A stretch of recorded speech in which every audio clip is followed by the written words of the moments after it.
জীবনে চলার সময় দেখা যায় আমরা এমন এমন জায়গায় কোনো সময় থাকি যে সেখানে আমরা একটু ভালো থাকার জন্য অনেক কিছুকে অ্যাডজাস্ট করে চলি।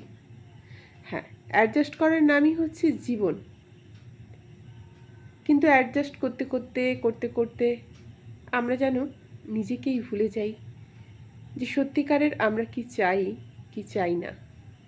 অনেক সময় দেখা গেছে এই অ্যাডজাস্ট করতে গিয়ে আমাদের অনেক অপছন্দের জিনিস, অনেক ভালো না লাগার জিনিস, অনেক ভালো না লাগার স্বভাবের মানুষ, সমস্ত কিছুর সাথে আমরা এতটাই অ্যাডজাস্ট করতে কখনো বাধ্য হই, কখনো বা একটু সুখের জন্য বা একটু ভালো থাকার জন্য করি, কিন্তু সবশেষে দেখা যায় আমরা নিজেকেই হারিয়ে ফেলি।